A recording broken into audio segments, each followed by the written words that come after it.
Okay, so tonight we're going to talk about AI. Wait. Okay, so this is it. Okay. Let me just so this is the switch side. Okay. I hope you get to see I hope you see the whole screen, right?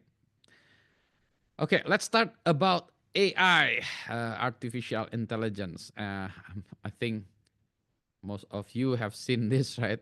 DeepSeek, right? I'm sure many of you have used ChatGPT with the good and bad about ChatGPT, and then suddenly, boom! Last week, uh, like a few days before holiday, came DeepSeek, and they announced that DeepSeek was developed using limited resources last time, and it was performed better than ChatGPT, and it is also open source. So I made a video about it, and DeepSeek actually changed many of things, and it actually rocked the stock market for some tech companies in the US. Nvidia stock went down, fell down. Microsoft and all the tech companies, the stock went down. TSMC, even the semiconductor company TSMC, the stock went down because originally people thought that if you want to do AI, you need all the big chips from Nvidia, and you cannot compete with the Open AI, right? You cannot compete with the Open AI in terms of funding, but apparently somebody was able to do it with less resources. So that was kind of interesting and open-minded for many people. And because of that, the stock. I have not checked the stock prices for those tech companies, whether they're already backed up or not.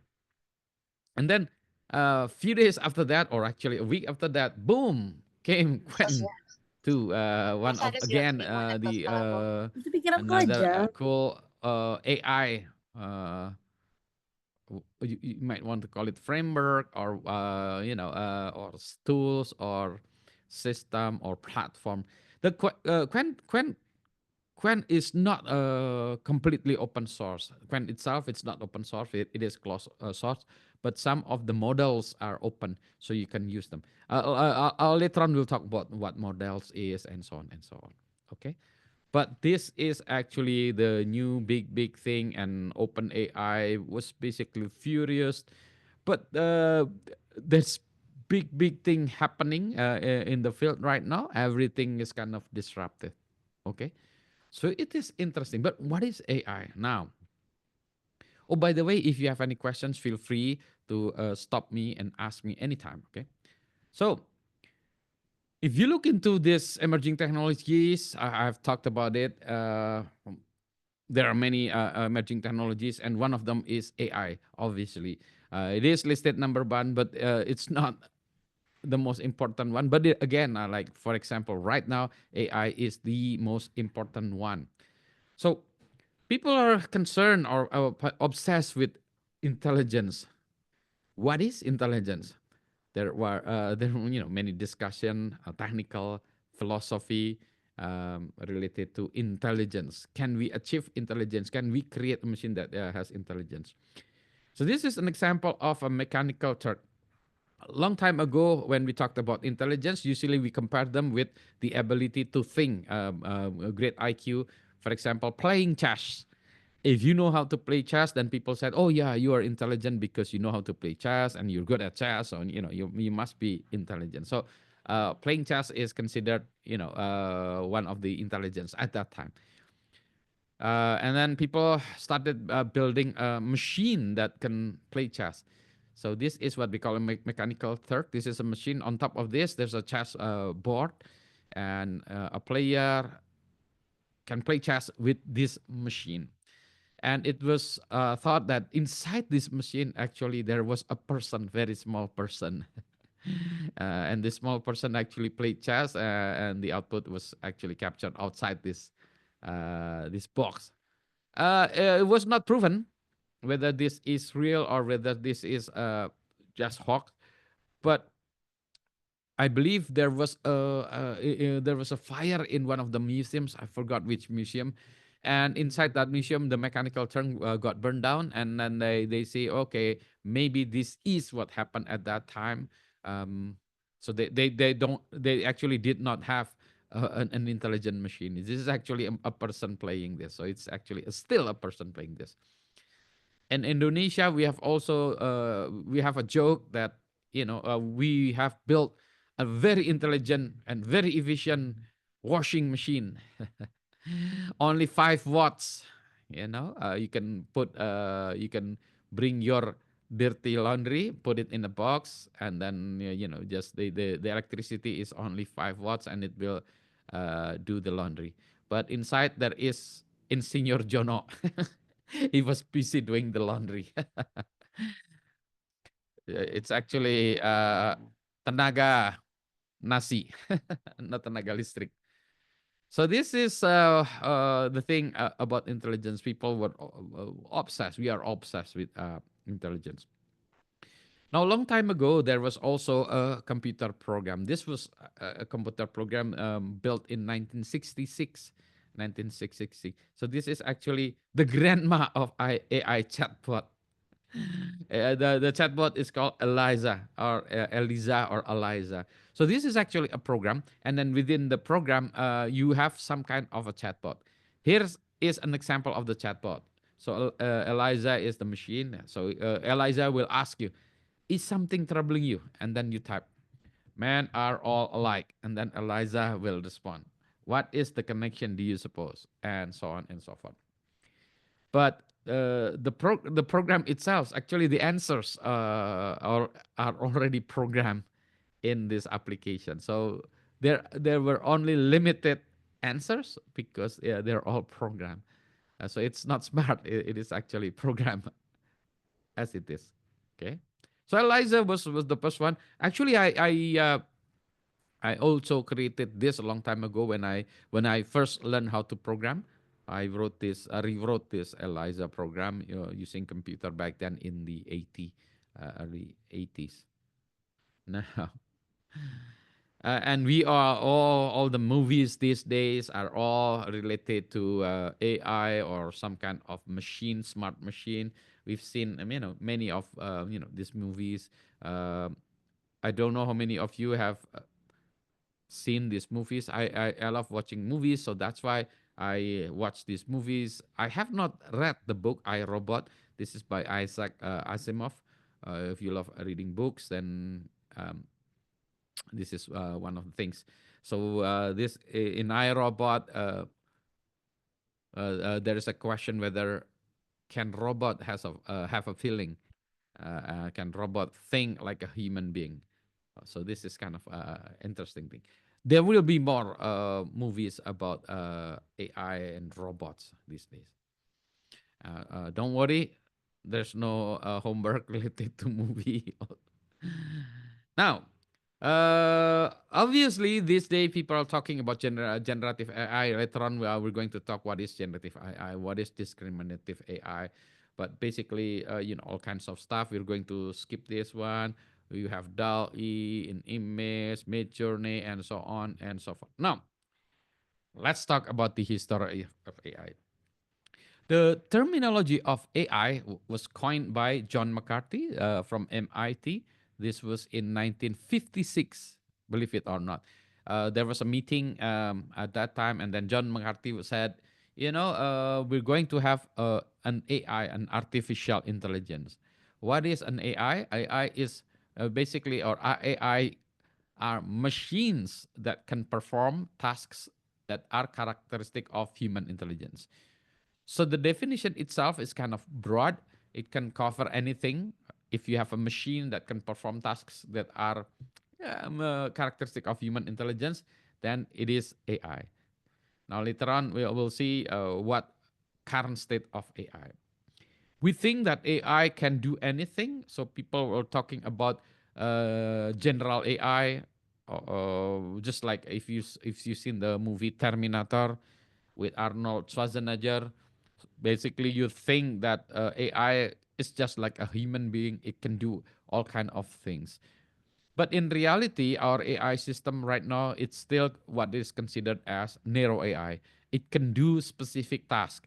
For example, if you ask it to create an image, it will create an image. If you ask it to writes a text, it will create a text. But you cannot ask them to say, wash your car or do your laundry. You cannot do that.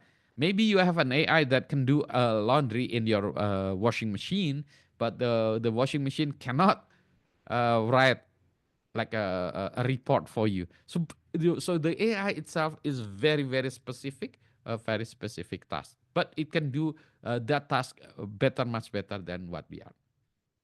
Now, historically, AI.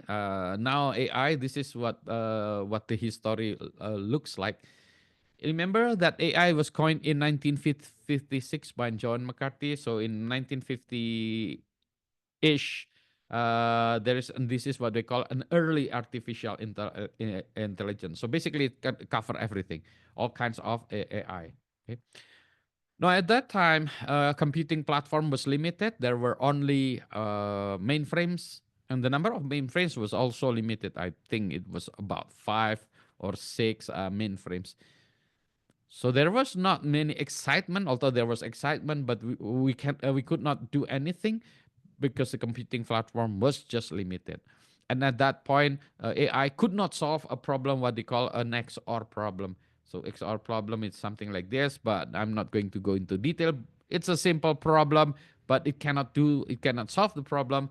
So people said, "Oh, AI is just a fraud." No, no, no. AI is just wrong. We cannot have intelligence. This is basically a trick from academia trying to get research grant and so on. There was a AI winter. Basically, AI died in 70s. AI died because of that. AI could not do anything. And then AI came back in the 80s. At that time, computers were available, although the limited resources, like the memory of computers were limited, but there were personal computers, there were IBM PCs, and so on. So AI grew, and then they call it at that time artificial neural network or machine learning. This is also we can think of it. Machine learning is a part of artificial intelligence. At that time, the internet was already ready also in the 90s, and the AI can detect spam or email, normal email. But that's it. That's it. AI was there, but it was not great. It was not, it was not creating all kinds of disruptive. And then AI died again. Now, in the 2010th, or probably 11 or 12, uh, George Hinton and friends and the students of University of Toronto, they did research in classification and doing computer vision. Basically, they were able to distinguish between cats and dogs and easy to recognize objects. That's why now there was a new AI. They call it deep learning. Okay, so if you look into this graph or this image, you can see that AI covers the whole thing, and then there's machine learning, and then there's deep learning, but they're all AI. And then also, if you look into the timeline, the early AI is from 1980s to 1950 to 1980. So the timeline is about 30 years, and then again this is 1980s to 2010. It's about the 30 years. So if we think about that, then within 30 years, AI is going to like AI will go down again in probably in 2040. So you'll see that in 2040 there's going to be new type of AI. Right now we are in the middle of excitement, all the peak of AI, but uh, do not worry too much because AI is going to go down. AI is going to be part of our life, but it's not going to be like something that is wow. Okay. So this is kind of the history of AI. AI, machine learning, deep learning. You can view this as all AI. Okay. So when we do program AI, the next step. Oh, this is still in Bahasa Indonesia, but when you program in AI, oh, by the way, we're going to program in AI probably in 2 weeks from now. What we do is we don't write the algorithm, but we learn it through examples. So we're going to do examples. So I'm going to skip this part. Okay. Now, let's talk about this. When people talk about AI, actually in AI there are five tribes. There's a good book by Pedro Domingos, and the book is called The Master Algorithm, in which in this book he talks about AI and then the five tribes of AI. So right now, the one that is famous this day is what we call a connectionist. So that's why I'm going to talk about the connectionist tonight. The AI that we are seeing today is connectionist. But you should remember that there are other tribes of AI. For example, when people started in the 80s, the AI that were very very very popular uh, eh, was AI related to statistic. That's why we have Bayesian. So it is based on statistic, and the algorithm is probabilistic inference. But today, what we have is an AI which was based on neuroscience, and the algorithm is backpropagation. Don't worry about this, but just you have to realize that there are other tribes of AI. Today we are only seeing one tribe, which is the connectionist. But there are other AI kind of tribes. In bahasa Indonesia, ini adalah 5 mazhab AI. Yang sekarang kita kenali adalah mazhab yang terkait dengan connectionist, tapi ada mazhab-mazhab lain. Jadi inilah, dulu saya belajarnya banyak yang terkait dengan simbolis. So when I learned AI the first time, I did not know, all these tribes. I learned the symbolis, the philosophy, logics, and so on. And then I went to Bayesian, and then evolutionaries, analogizer, and then now connectionist. Okay, so let's talk about this. Now, in the 80s, remember, in this in 1980s something, people were talking about AI, but we did not know what to do. Okay, so AI was failing. We still don't know. We did not know what to do. But consider this: if I were to ask you a question, write me a program to distinguish between a cat and a dog based on a picture. So if I give you a picture of a cat or a dog, then you can say, oh, this is a cat or this is a dog. Now, if I ask you that to write the program to do that, it was difficult because it is very difficult to distinguish between a cat and a dog, right? What makes it different? What makes a cat from the picture? Can you tell me what's the difference between a cat and a dog from a picture? Almost The face everything. structure.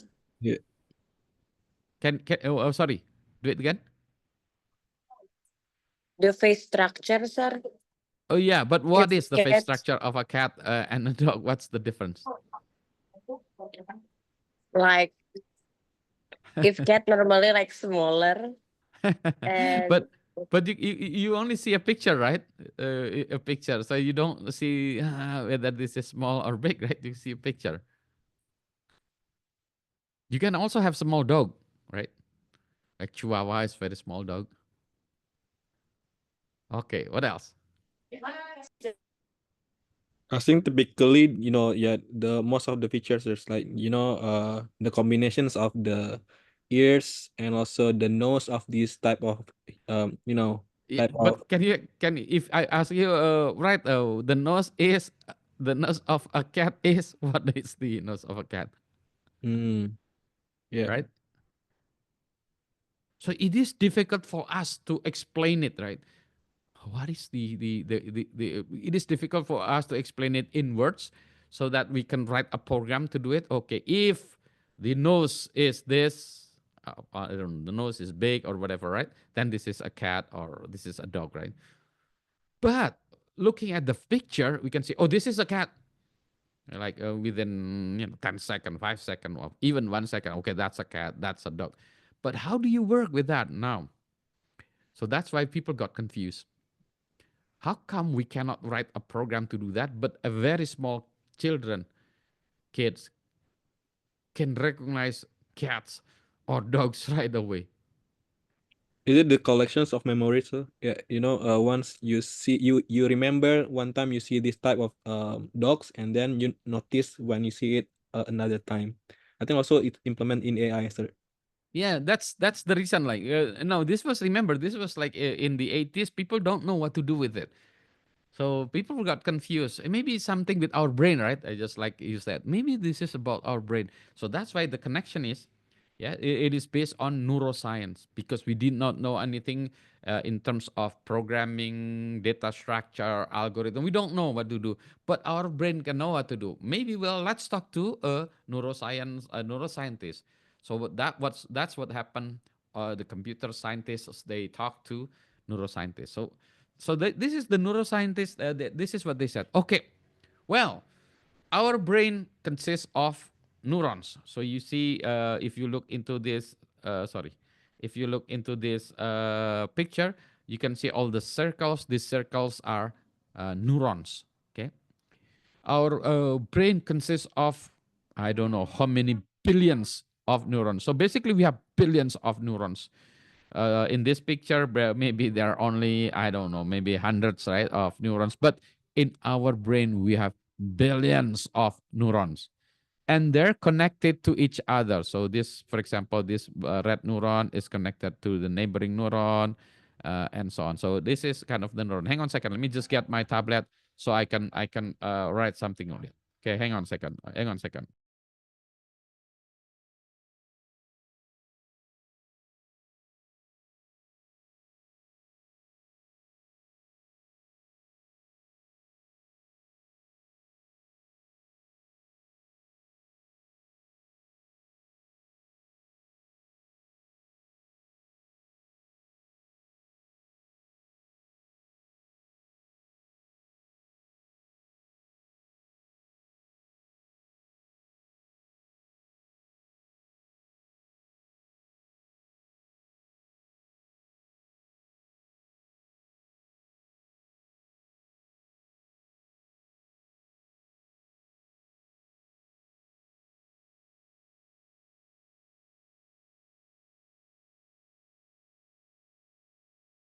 Okay, I got it. So yeah. Okay, so this is what we call a neuron. Wait, let me just get my pen. Okay. So this is just neuron, right? This is small one is neuron. Okay, same thing. The big ones are also neurons. So we have billions of neurons. Okay, billions of neurons. So that's why when our head got hit, like we hit our head ourselves. We hit we hit our head got hit. Maybe some of the neurons, maybe 3 neurons died. It doesn't really matter because we still have billions of neurons. Can you imagine if our neurons is only, I don't know, 12 neurons, for example, then, or maybe 100 neurons, then that's it, right? Because they're very small number. No. So that's why we have billions of neurons and they're connected to their neighboring. The connection can be random like this. For example, this neuron is connected to their neighboring neurons, right? So that's why we have, I don't know, much more like bigger number of connections. So this is one connection. Okay. So let's see what are these neurons. Let's see what is this neuron. In biological term, the neuron is this. So this is what we call one neuron. Okay. So that one circle, this is one neuron. Okay. So one neuron, we have what we call the body of neuron. Okay. The body of the neuron. This is the cell, the center of the neuron, and then it has input. It has many dendrites. So this is one input.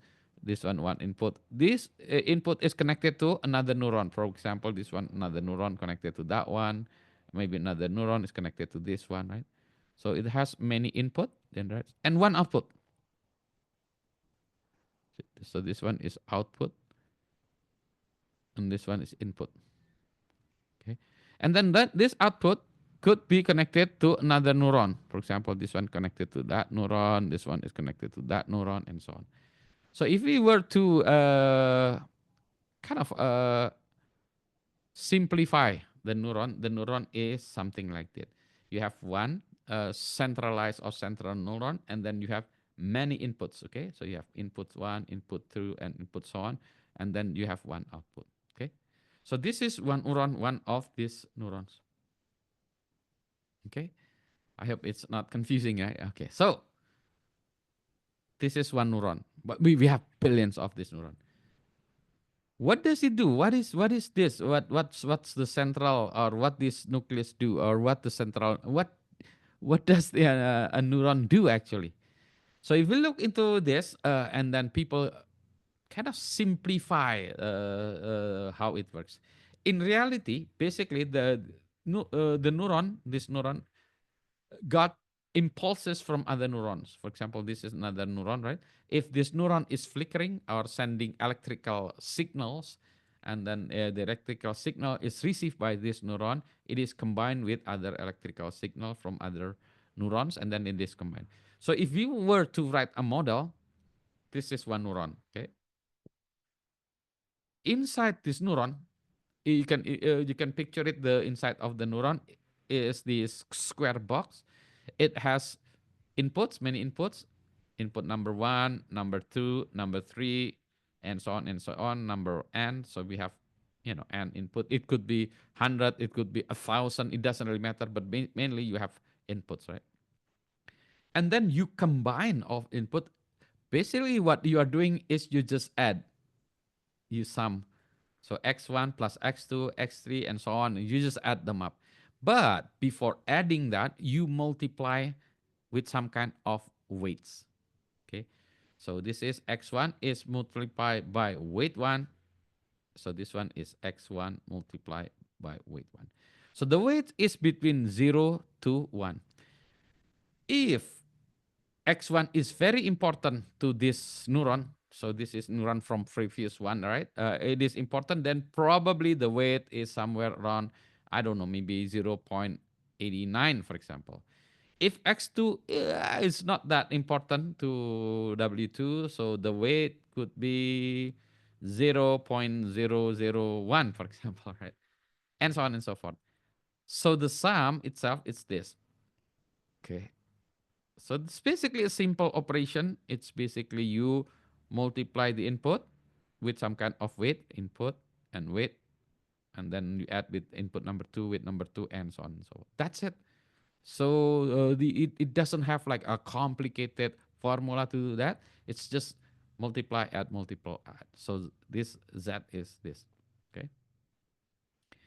Now, uh, the problem with this is that if you have many x1 and xn, right? In this picture, we only have 1, 2, 3, 4, but it could be like 1,000. So if you add 1,000 inputs, even though they are multiplied with weights, the z itself can be big, right? So to protect that the z is not going to hit the maximum number, you have some kind of, this is what they call an activation function. Basically, it's just to limit, to change the behavior of your sum. Now that's why when we call, we have different kind of parameters, 7 billion of parameters, the difference between ChatGPT, DeepSeek, and Qwen, so many billion parameters. So basically, this is one of just parameter. So you have an output, which is basically this. Okay. So all this is basically the output of this cell, for example, right? This is basically just addition of the neighboring neurons plus the weights between them. That's it. Questions? Ada pertanyaan before we move on? So basically, just picture this: just one neuron is just addition of the inputs. That's it. Inputs time weight, and then that's it. So this is the whole AI thing. Ada pertanyaan kah? So that's one neuron. Is that okay? Give me a thumb if it's okay. So, Or so, thumb so down. what about Yeah. the output production then? So coming from numbers of input and Mm-hmm. that being, calculated by the, some process and everything, and Mm-hmm. then become one output, right? Correct. How that become, become summarized or become finalized into one output? This one, all you have to do is sum. You add them, right? If you add all this input, right? Mm-hmm. This one become one output, right? This one input from input number one, right? This one from input number two. Okay. this one from input number 3, and so on and so on. If you add them up, this is just one number, right? I see, but the number is much bigger compared to the numbers of input single input, right? Yeah. So that's why you have, like, for example, if you apply what is called a sigmoid function, so this is basically a limit of your function. So this one, a sigmoid function, is kind of, sorry, let me just clear this one up. Okay. So if you apply this sigmoid function inside this is basically limit the output of your input. So if you say, let me just draw it. Sigmoid function is something like this, right? Okay, hang on a second. Okay. So this is probably, for example, this is 1. So if the input is 0, it is 0. If input is 0.1, it is 0.1. But if you input is, say, the sum of this, right? For example, if 0.9, it's 0.9. But if z is, say, 2, because, see, it's 2 probably here, right? Because you apply a sigmoid function, the output is still going to be 1. So this is kind of limiting the output. If the output's getting bigger, the output is still going to be maximum of 1. That's what this function is for, sigmoid or tan. It's basically limiting the output. Okay. I see. Yeah. Thank you, sir. Ada lagi pertanyaan? More question. So, is it okay? Now, what I have explained earlier, it's just one neuron. So you have one neuron connected to multiple neurons. Okay. To make it simpler, then people said, oh, okay, what if we organize this into a layer? So this is the first layer. Okay. So you have like layers of input. So you have this neuron, this one neuron is like that, right? So you have, I don't know, like 3 layers. This one, or 1, 2, 3. This one, 3 layers. And how many neurons? 1, 2, 3, 4, 5, 6, 7, 8, 9. So it has 9 neurons, right? But it could be more complex. So this is an example of 1, 2, 3, 4. 4 layers. This is 4 layers. And 1, 2, 3, 4, 5, 6, 7, 8, 9, 10, 11, 12. 12 neurons, okay? And then you can see sometimes we call it the layers inside the input and output. They call it hidden layers. It could be more. So this is more complicated. Okay, so you have first layer, hidden layer number 2, number 3, number 4, and so on. As an example, if you are working with face detection and recognition, sometimes there could be like 70 layers. 70 layers of this. Okay, so from the simple layer like this, it can go up to, I don't know how many layers, and you can see that the number of neurons can grow very, very, very big. And if you can see the layers or the connections, right, where we put the weights, it becomes complicated also. Okay, so basically the whole idea is to build these neurons into layers. Now, in terms of our brain, it's not like that. In our brain, it is basically the connections are not a linear like that. But this is just to simplify the model, or what we're thinking. But our brain is much more complex than that. Okay. Now, when we said that we are training the system and we have a model that we have trained, so basically what we have is this, right? The structure of this, and the weights. These are the weights, the weights, right? For all the lines, those are the weights that we train. So that's why when we say for example, Chat GPT or DeepSeek or Qwen, basically they have, like, they call this is once we train it, we become a model. A model is a structure of this architecture and the weights. Okay. So later on, when we want to use it, okay, let's try this. How do we learn it? Okay. Now, Suppose we want to create an AI machine or AI model that can understand handwritten text or handwritten or numbers, handwritten numbers. So you can write numbers like this, number three. I mean, just okay. Uh, so you put number three as an image, and then it will say here, oh, that's number three, for example. That's what we want, right? Now, when we start, we have nothing. Okay.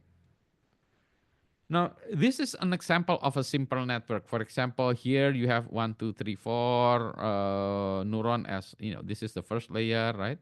You have first layer, you have the second layer, you have the third layer, you have fourth layer, you have five layer, and then you have six layer. So basically here we have 6 layers of neurons.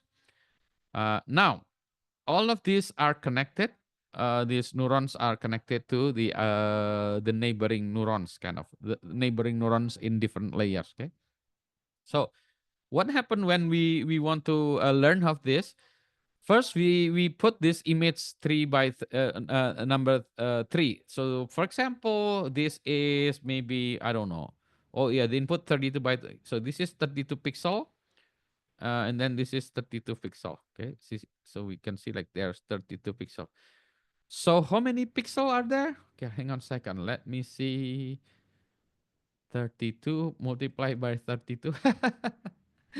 What is 32 multiplied by 32? Give me some calculator.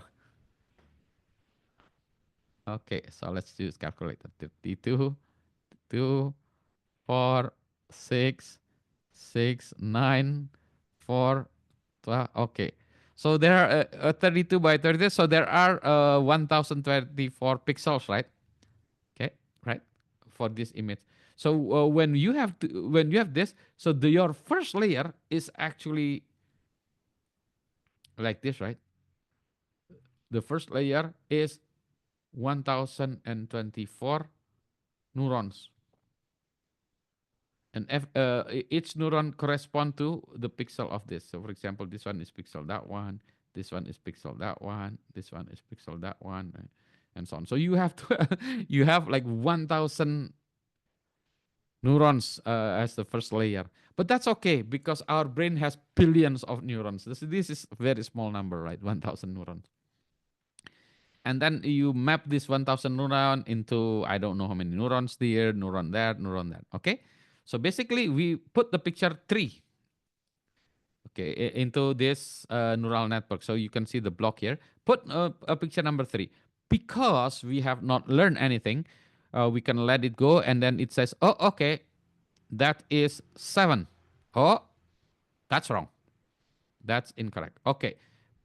Because it is wrong, you propagate the error back to the system. So you propagate, oh, okay, this one is wrong. So maybe you penalize this, and then you penalize that one, and then you penalize that one. This one is also wrong. Penalize that one. This is you might what we want is to reduce the number of weight in this area. And then, for example, if this is 3, increase the number of weights in this area. Okay, so that one, the first set, given 3, it will say 7. That's wrong. Now put another image, say image number 2, and then it will do the same thing, and then we'll say, oh, the result is 8, for example. That is wrong. Okay. The next step, you enter like again number 5. Maybe by some random accident it says 5. Oh, okay, that is wrong. Nothing changed. Okay. The next one, you put again 7, and it says 1. Wrong. Propagate again. So that's why you propagate error to this to correct the weight. So the algorithm is called back propagation. So back propagation is propagating error to the previous layer to correct the weight. So you learn basically. And then again, you put 8 and it will say 2, wrong, correction again. And then you put again 3. This time it is correct. Oh, okay, correct. Okay. You put again 4 and then it says 5, wrong. You put 2 and it says 7, wrong. You put 1, it says 1. Oh, okay. And so on. So you repeat this over and over and over again So until the weights kind of settle and you have more corrects than more wrongs. Maybe we have from 1,000 tests, maybe you have like 100 wrong. So if you have 1,000 data, right, you test, 10 is wrong. If it's 10 is wrong, so it is probably 10 to, sorry, the 1,000. So the error is only what, 1%, right? So the accuracy is about 99%. Okay. And then you are happy. Oh, okay. From 1,000 tests, only 10 failed. Okay, it's close to 99%. Okay. So that's what you call learning. So your learning is basically giving the system many examples. This is what they call a data set. Many examples. You do it over and over again. Every time it is wrong, you penalize the system by reducing the weight or changing the weights, and so on and so on. And then you do this many times. Sometimes you do it, like, I don't know, maybe for this one is a matter of hours. But if you are doing face detection recognition, it can go up to 20 days, for example, to learn this, right? Until the weight settles down. The weights settle down. Okay. Any question? This is what we call a learning process. Adakah pertanyaan?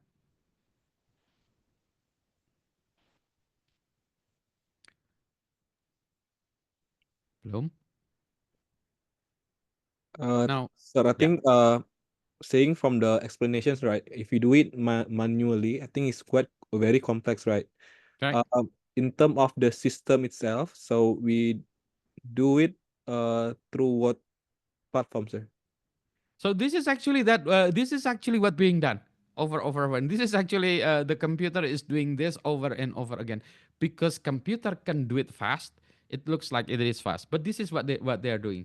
Uh, Maybe they're doing this, I don't know, 100 million times because it's computer, right? We don't really care. We just feed it and run it. Now, to do this, if you are using CPU, then this is time consuming. Now, to make it faster, you are going to use what we call a GPU. Okay. Originally, GPU is a graphical processing unit. Graphical processing unit.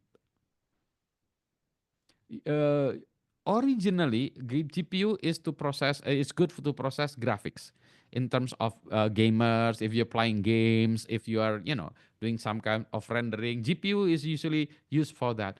But it turns out GPU is good for doing computation like this. CPU is a central processing unit, just like our processor, like Intel i5 or i7. It is good, but it is not as good as GPU. GPU can be like 100 times faster to do this. That's why it can reduce. For example, if you are using CPU, it will take 20 days. With GPU, it will take say 2 hours, for example. So that's why you need to have lots of GPUs. And the company that makes GPUs this day, the biggest company that makes GPU is one of them is Nvidia. So that's why Nvidia is rich because they produce this GPU. Now this GPU, remember, it is good for gamers. So gamers are buying GPUs, Nvidia, whatever, right, for their game system. And then apparently later on when we talked about blockchain, GPU is also good. It's needed also in doing blockchain calculating hash basically. GPU is also good. So that's why all the cryptocurrency people or the Bitcoin people are looking for GPUs. The gamers are looking for GPUs. AI are looking for GPUs. That's why Nvidia is one of the fastest growing company. In fact, maybe few days, okay, weeks or months ago, this actually Nvidia is considered richer than Microsoft, but because of DeepSeek, they lost like $1 billion in one day. So that's why a GPU is important. That's why Nvidia is popular because to compute this, to do this over and over again, if you are not using GPU, then it's going to take very, very long time to do it. Gitu, Fadil. Sir, one more questions about Mm, NVIDIA itself. You mm, know, the previous issues related to the DeepSeek, right? correct. The difference between DeepSeek and also ChatGPT is basically the numbers of you know the chips of NVIDIA use in those two AI, right? Which the Mm, DeepSeek is basically much more lesser compared to the mm, ChatGPT one. mm. Why is it what is the difference there between those two, the numbers of chips using, and then how the result would be? Okay. See, if you think about this, right? For example, we have the same kind of model like this, right? Now, how do we compute this? We compute this. Well, we can use our CPU, my desktop computer. Okay, I can use my CPU, desktop computer. But if I train this and do it over and over again, maybe this one will take 3 months, for example, right? Until it gets good, until it's a okay, I got like 92% correct. Okay, the accuracy, we call it accuracy, 92% correct. Oh, I'm happy. Okay, but it's going to take me 3 months. Okay, if I buy GPU, for example, NVIDIA RTX whatever, I buy CPU, it's going to reduce it into 2 days. Very, very, very, like any. Okay, that's one GPU. But what if I buy a bigger GPU, like the A100 or a better NVIDIA GPU? So this is GPU, the bigger one. Oh, it only takes 5 minutes, for example. Oh, okay. So you can imagine, right? 3 months to 5 minutes, the difference is very, very, very big. But this one is probably 1 million rupiah, maybe, right? Rupiah. This one GPU is probably 8 million rupiah. And this one is probably 800 million rupiah. So it makes a difference, right? Within GPU. Now, what people think about ChatGPT, for example? ChatGPT, originally OpenAI said, "Wow, it's going to take us billions of dollars." They said, "Oh, okay, maybe we need like 8 billion of dollars." Okay, in terms of the infrastructure to compute this. But DeepSeek, they said, "Oh no, we're going to use it just like I don't know, 100th of that one, in terms of the cost." So how did they do that? It's still unclear how they did do that. There are some speculations. They're using different kind of models. They're using data sets that they actually. There's somebody said they use data sets stolen from OpenAI or the output of OpenAI. They put it into their system again before they use it to train. So they are not using a very raw data set, but they are using results from ChatGPT, for example, right? They said, "Oh, okay, that's why you can make it better." But there's also possibility that they have a different architecture, different structure in this different structure, and then they might also have other algorithms other than backpropagation to do all this learning process that makes it much faster. Now, the problem with one of the biggest problem is that okay, DeepSeek, DeepSeek, what kind of CPU or GPU they are using? Now, the problem is because there is a trade war between the U.S. and the Chinese government. Uh, Chinese companies cannot buy Nvidia, right? So how come DeepSeek has NVIDIA chips? So that was the question. Well, maybe they buy it from third party and so on and so forth. Okay, okay. So this is the basic idea. Later on, I'm going to show you different kind of models. This is what they call later on when we learn it. We're going to use tensor, but there are like you said, Thomas. There's tensor. Sorry, there is transformer. But now this is the basic idea. The basic idea is like this. But there's going to be more explanation, deep more explanation. But one thing that people are still kind of surprised is that the amount of resources, the minimum amount of resources that was used by DeepSeek, and they can create a better model or similar model compared to OpenAI. So that's the thing. The second one is, where did they get the computing platform? Where did they get the CPUs and GPUs? Are they building their own GPUs, which is questionable, and they probably have old or buy NVIDIA GPUs from third party. Gitu, Fadul. Okay, sir. Yep. Okay. Okay, yeah. So this is how you learn. Later on, we're going to use this in our class. Now, because of this, this is the basically inside the way it works. Simplified is like this, but you can think about this in terms of hierarchical or philosophical. Let's go back to our example of differentiating between a cat and a dog through picture. For example, we are given a picture of a cat and a dog. Okay, so we're given a cat and a dog. And then we train the system just like what we had earlier, right? With the number 3, number 2, and so on. But this one is the picture of a cat and a dog. Now, the model itself, the structure itself, you can think in your brain that this basically they're creating some kind of statistical model to create a line that separates between a cat and a dog. Maybe the feature is the size of the animal, right? Maybe dogs are usually bigger than cats, and in terms of domestication, dogs are usually well domesticated compared to cats, right? If you own cats, you know what it means, right? So basically, if you have a cat and a dog, through the picture, you can think, oh, okay, by using this through example, I can create a line that separates this two. Okay, so this is the first step. Okay, now let's get more data. Let's add more picture. Now you add another picture of a dog right here, the picture of a dog. Okay, the line changes. For example, this line is like that. Now the line changes, maybe slightly going down.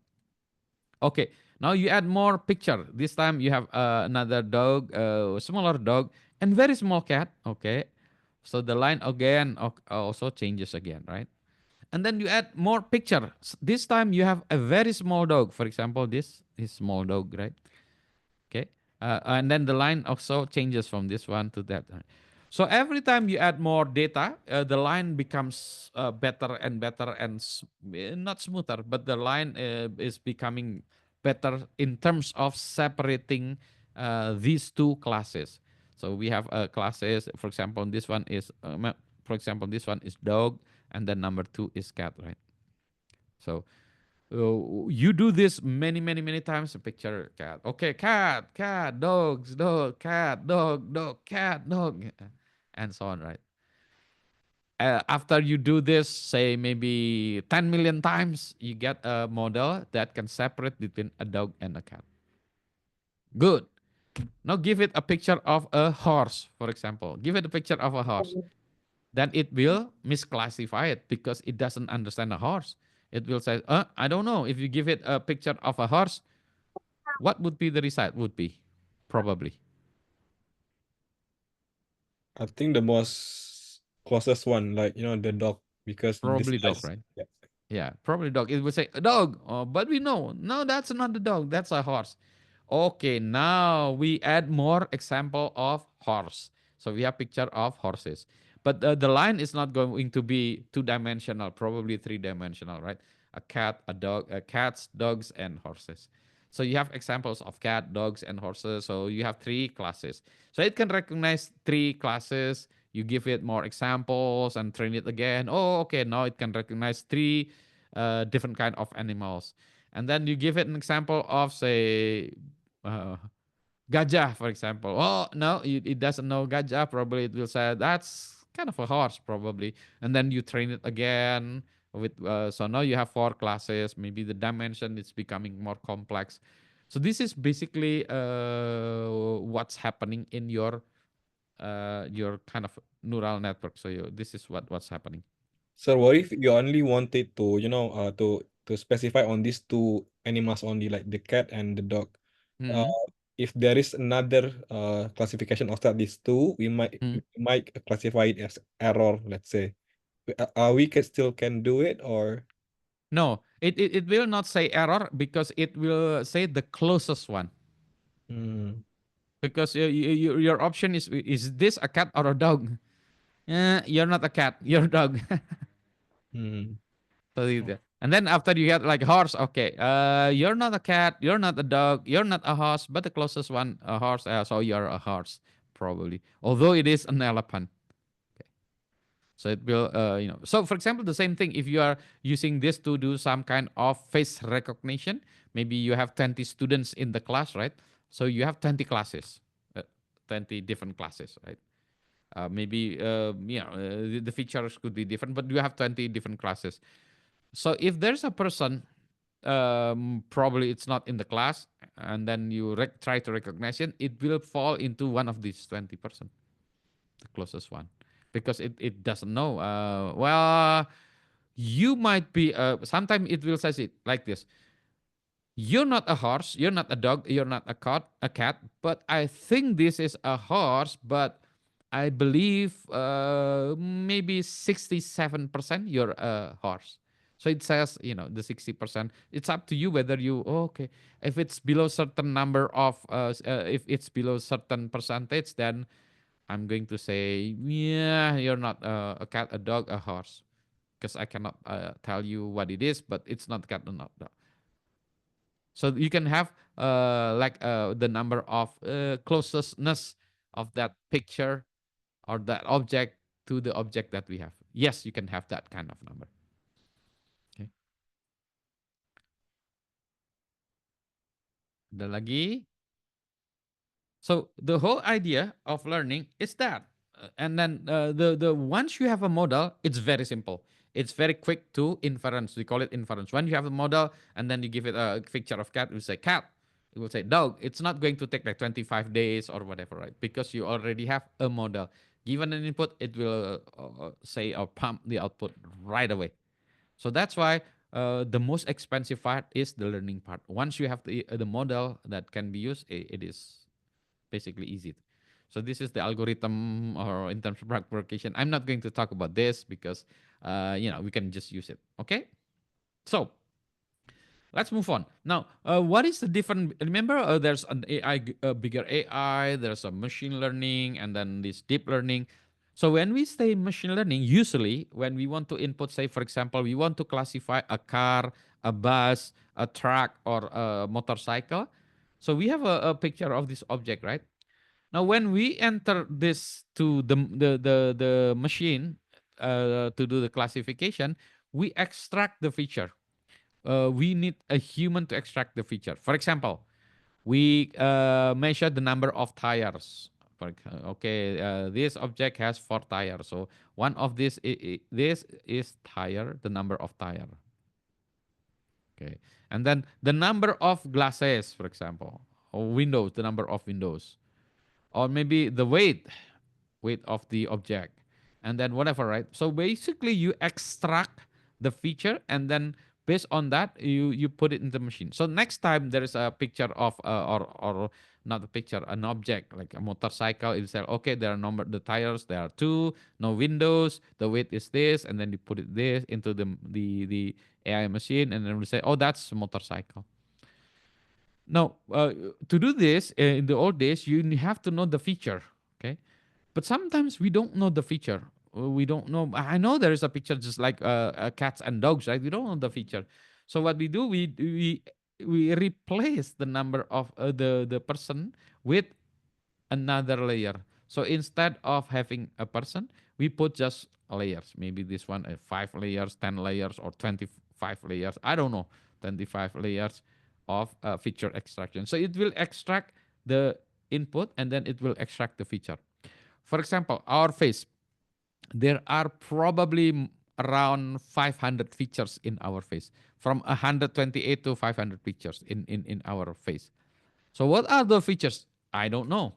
It could be, say, the distance between your eyes, the size of your nose, the distance between your cheek or the distance between your ears to ears, or I don't know, it basically has features which we don't know. So that's why these days people are saying, okay, instead of machine learning, we still don't know what's the best way to do it. Let's just use deep learning. Let's have the feature extraction done by the machine itself. Okay. So this is basically the difference between machine learning and deep learning. So that's why many system now it is basically a deep learning system, basically. Okay. But once you know the feature, you know the exact feature, that's okay. Also, you can create a system that is a combination of this. Now, in terms of the programming, the conventional programming, you have the data and then the program, and then we have a result. So that's why the program, this one is usually we have algorithm, right? Algorithm, data structure, whatever. And then given the data, it will say, oh, okay, result. But in machine learning, we don't know. What we do is we have result or examples, right? This is the examples, right? The result. Okay, this is a picture of a cat, and then the result you have a picture, and then this is a cat, and then you have a picture, and then it says this is a dog, and then so on, and then the result is a program, or this is what we call a model. Now, once we have a model, we use it into this, and then it becomes just like the old one. But we don't know the algorithm. We replace the algorithm with learning experience. So that's why people are saying, oh, maybe you don't need programming anymore. Maybe you don't need software engineering because all you have to do is just give them examples. And then it can replace this program. You can replace it with the program. You can replace that program with this program. Maybe, I don't believe so, but it could be. Okay. So the core of deep learning, there are two things. One is the architecture, and then this data. The other one is data set. The architecture is basically the connections between these layers. Okay, so the connection, you can have neurons connection like this, right? The connection like this. When we talk about image recognition, usually we talk about sorry sorry we talk about convolutional network. So the architecture is probably something like this. You can see, it's in a bigger scale, more layers. So this is basically good for computer vision, related, an architecture like this. But if you have some kind of text and memory, originally you have this is the architecture is something like this. We call it LSTM, long short-term memory. So the architecture is something like this. You still have the learning is still using back propagation, but the architecture is different. And the neurons, you can see that there's a color of yellow, blue, and green, and then the loops and so on. Those are a different kind of neurons. Remember, in the neuron we have choices of, I don't know, the sigmoid function, the activation function, and so on and so forth. But basically the architecture is something like this. So the architecture itself, it's different. If you're processing text, if you're processing image, if you're processing different kind of you're trying to process a fraud, for example, anomaly detection. So they're going to be different, the architecture. So this is the architecture, right? And then the second one is the data set. Remember when we do this, we have to have examples of image, right? Number 3. So we have like pictures of number 1, number 2, number 3, right? Number 4.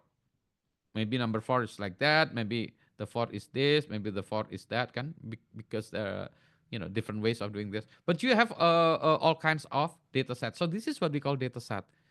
And usually the best bet is usually for each class you have a minimum of 10,000. So remember, when we done when we did a license plate recognition, right? automatic license plate recognition, LPR. So if you have like D123XYZ, right? This is a license plate, for example. I have to have like this one is A to Z, right? I have to have like at least 10,000 of this, 10,000 of that number. So for each character, I have to have like a 10,000.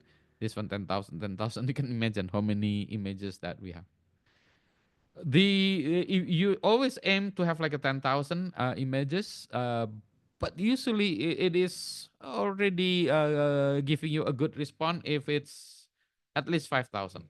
Below 5,000 is usually not good. 5,000, you have somewhat good results, but it's not very very accurate, but it still can recognize it. More than 50%, it usually goes to like 70%, but you aim to have like 1,000. So going back to this, you have the architecture and then you have to have the data set. Now the problem is this: how do you get the data set? Where do you get it? So, for example, in my particular case, in automatic license plate recognition, there's no database of license plate in Indonesia. So we have to create our own database. Nobody's selling that one. That's because of privacy. The same thing if we have face detection recognition. So let's say for the data set itself, we do change it change it to the open AI that is existing currently. Can we do that? Let's say we trying to do some product that can recognize, let's say, animals, right? And then we refer the data set into the existing open AI that we currently have. Can we still do that, sir? No, that's a different story. That's why what we call when we this is what if we want to build the model ourselves, right? We want to build the model from scratch, but we can also use somebody else's model to improve our model. So we're not starting from scratch. Usually, if we want say face detection and recognition, right? If we start from scratch, it's going to take a long time. So what we do is usually we borrow models from somebody, and then we improve the model by using our data set. We add data sets, our own data sets, on top of what's already being trained. To give an example, for example, we already have like a system that can detect, that can distinguish between animals, like dogs, cats, horses, and things like that. We don't have to build that one, but we want to add another. Say it doesn't know. I don't know, parrots, for example. Oh, it doesn't understand parrot. It says bird. Okay, let me give you train you with more parrots data. So we build on top of existing model. They call it transfer learning. So we already built. We are using a model, and then we retrain them again using our own model. So that's what we call a transfer model. Usually, that's what most people do, because building things from scratch, it's just very time consuming, and not many people are doing it. In our company, we built our own model from scratch. But that's different. That's not for most companies or most people. That's not what we do. Okay. So now, in terms of the architecture, you need somebody who knows the AI in terms of architecture, system designer, and things like that. So when people talk about AI, they said, "Oh, let's use whatever LLM being used." They might not know the architecture. They're using a model that's being built, and then that's it. But if you want to fine tune a very good system, then you should actually know what the architecture is being built on top of. Okay. Now and then after that, you have your own data set. But now these days, you can borrow architecture from somebody else's. You can get the idea, you read the paper. Oh, that's how they do it. Oh, okay, they're using LSTM, and probably they're using 75 layers of this and that. This is their fine tuning. And then now the data set, okay, you have your own data set. I have my own data set. So that's the problem. For example, right now I'm trying to do a traffic sign, traffic sign recognition. We're going to do traffic sign recognition. So I'm trying to recognize. I'm trying to build database of traffic sign. So I need to get like at least 10,000 picture of stop sign, 10,000 pictures of do not enter, 10,000 picture of turn left, 10,000 picture of yield, 10,000 pictures of that. There's no database like that right now. I can borrow some from many places, right? But usually it is also different. If you borrow the data set from other countries, it may be different, the size, so there's differences in data set. So the biggest problem now these days is data set. That's why US is failing compared to Chinese companies, because in the US there are many rules, regulation relating to data set, privacy and so on. Remember our team actually built a data set for COVID patients, right? We have a system to detect whether the patient has probably has COVID or not using the X-ray report. So we are taking a data set from X-ray pictures. Can you imagine, right? Where do we get the X-ray pictures? It's very difficult, and we need to have like at least 10,000 pictures of people who has severe COVID problem. We need to have 10,000 person or chest pictures of X-ray of normal people who doesn't have COVID, and so on. So it is kind of messy, and we don't have the database yet because of privacy issue. Okay. So this is a problem. That's why companies or countries that have data set, they're winning the game. Now, we build our own data set for face detection and recognition. I usually ask my students, like you guys, please contribute your face. We have maybe next week, I don't know, maybe 2 weeks from now, I'll explain of our face detection and recognition in terms of attendance list in class. Okay, now we have a limited number of pictures. So how do we extend that? It's just impossible. Okay. And then also the data set, apparently there are what we call bias. So you are good as long as your data set is good. For example, if I have like a picture of cats and dogs, right? But I have only 1,000 picture of cats, but 10,000 picture of dogs. So that's what we call imbalance.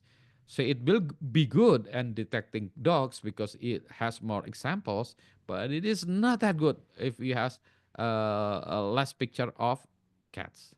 The same thing with face detection and recognition. Our face detection and recognition in Indonesia and also in China, we are lack of people with dark or black color the face. So that's why our system is good in detecting, like for example, in Indonesia, probably is good in detection Malaysian structure. In China, probably good in Chinese structure. In the US, probably white structure. So that's why data set has to be balanced. Now that's a problem with data set. There's always problem. So in my opinion, in my rules, architecture is global, data set is local. Okay. So I'm going to skip this. In the old days, we have many language, but today everything is Python. So I'm going to teach you Python. Okay.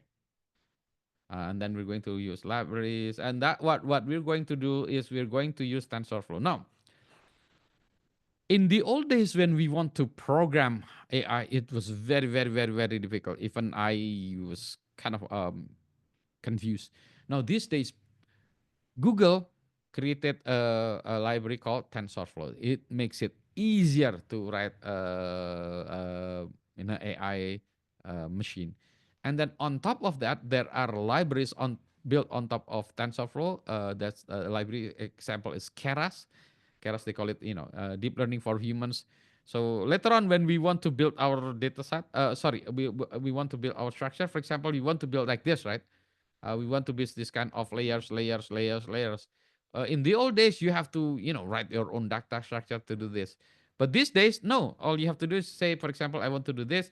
I will say first layer, I have one, two, three, four, five neurons. Second layer, I have two, one, two, three, four, five, six neurons, and then third layer, six neurons, and then all I have to do is just that, and then the library will create the structure for you. So I basically all I have to do is create a high level architecture, and it will do that for you. So that's what we can do with TensorFlow Keras. And then we are going to use Google Colab to run how to do this. Probably if it's not next, probably we're going to do this 2 weeks from now. Next week we are going to start doing some kind of programming, simple one. Okay, so don't worry. This is an example of that one. That network, the number detection is basically this. Okay. Now, fortunately, there are many examples and people are contributing. For example, there's ImageNet. ImageNet is the de facto image data set these days, but there are more than that. So basically, you contribute the images to this. They have thousands of pictures of cats, dogs, horses, and so on, and it's already labeled. So what it means, if you have a picture of a cat, for example, right? A cat, like cat, and then it will say, okay, this is a picture, and then there's a label. This is the label. This is cat, for example. You have to label it. Now this database has basically a labeled picture. Okay. Now, how do you do that? Say, for example, let me just do this. Now, this is what we are doing. So, for example, if I have a picture like this, right? So this is what I will do is we annotate the data. So we take the picture of a person here. We can check like this. We can say, oh, this is a person. This is a chair. So this is what we do. For every picture, we annotate this one. And then other people or researchers can use this picture and this label into the training set. So they can say, oh, okay, this is person, this is just one. So you need like millions of this. Okay. Now to do that, you may have to open to open a company that provides data set. This is an example. This is an example of data labeling company. So I wanted to create this company in Indonesia, just like this, in China, company that actually labels data set. Okay. So as an example, ImageNet, right? It took, see here, 50,000 people contributed to the data set. Can you imagine? 50,000 all over the world. Okay. So that's the thing. Okay, let me just skip this one. Let's stop this. Concluding remarks. Basically, AI has created disruption in all kinds of industry. Where people will think that, oh, it's a human against AI. AI will kill our jobs and this. No, no, no, no. It's basically in the future, it is human or human and plus AI. So this is what we want to do. So that's why this is what we want to achieve. So you have to know AI, so you can use AI as part of your tool chest. Okay. So that's that. That's kind of my presentation. Any questions? Let me just.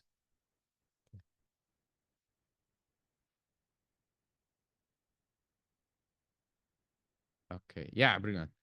Yeah. In the future, okay. This is basically what my presentation is. Is just the generic of AI.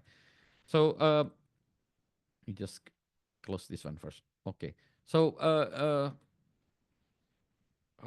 sorry, I clicked the wrong button. Okay. Anyway, now there are new technologies coming up.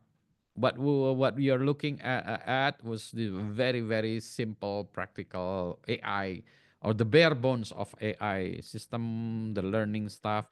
And then on top of that, now these days they are not using TensorFlow, they're using TensorFlow.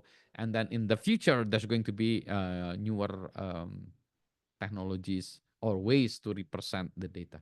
But this is, again, remember, this is just one of the tribes. the one what we call a connectionist, because we don't know what we are doing. So we look into our brain. Maybe this is how it works. This is how our brain works. So that's why we're trying to mimic our brain. So that's why this is what we are. The state of the art is this one. But if we want to combine it with other tribes, then maybe we're going to have a more drastic or dramatic AI systems. Oke, silakan kalau ada pertanyaan. So, if you have any questions. So I think a little bit, not very good questions, but I think I'm just curious about this thing. You just said before, like, AI is basically not danger for human and everything. It's just about human or human plus AI, right? Correct. And then is there any possibilities in the future, right? That AI can actually work on their own without human instructions, everything. Let's say it's adopted into robot kind of stuff, right? And then AI is acting as the part of the intelligent sides of it. Would that still be a possibility in the futures, maybe? Yeah, there are big debates about this. People call it singularity. Will AI achieve singularity in the future? Actually, I wrote a book with three other authors, Pak Dimitri, Pak Budi Sulis, and Pak Agus Germanto. And the title of this book is called "Dapatkah Silicon Menangis?" Can Silicon cry? The answer is in our research, we say no. Um, So AI is going to be better. It is already being better compared to us in terms of IQ. If you ask AI to compute things, it's just like a calculator or a computer. If I ask you to multiply, I don't know, 1, 2, 3, 4, 5, 6, 7, 8, 9, multiply by 7, 7, 7, 7, 7, we don't know the answer, right? But computer is faster than that. Definitely. We don't want to beat computer in that aspect. So AI in terms of IQ, in my opinion, they're already much better than us in terms of IQ. But you can imagine in terms of the human being, there's not only IQ, there's empathy, there's spiritual, there's other equation that AI may not be able to do it. Why? Because AI is based on mathematics and it's based on silicon based, basically a logic. It cannot go beyond that one because it's based on logic. Halo, assalamualaikum. Waalaikumsalam, Pak Yogi. Izin, Pak. So yeah, so AI is good in terms of IQ, but AI is still not good in terms of other equation. In terms of singularity, AI will not achieve that, in my opinion, if we are using current technology. So in the future, we might have computers using different kind of technology, which is probably carbon based, just like human, right? So AI can make mistake just like human. Maybe, but why would we want to create that one? We want to create an AI that is much better than us for one specific things. Just like if we want to build cars, right? We cannot run faster than car. Obviously, why would we want to run faster than a car, right? We cars are much faster than us. That's okay. We're not going to beat cars in terms of the speed, right? So that's in my opinion, that's that. Now we can build system. In fact, we can build robots that mimic us. It can perform tasks. That's like human, for example, carrying stuff, cleaning our house, doing the dishes, cooking. We want to do that, but that's it. That's it. We don't want them to cry. For example, if I ask them, "Okay, what's the car?" and they say the AI will say, "I don't want to watch the car." That we don't want to build that kind of an AI machine, right? So yeah, but there are other side of it, and people are saying, say for example, Kurzweil, his book, he has two books. Singularity is near, and then the newer one, I don't have it. I have not read it. He says singularity is nearer. So that's why he said basically says that AI will reach singularity in our lifetime. I don't know.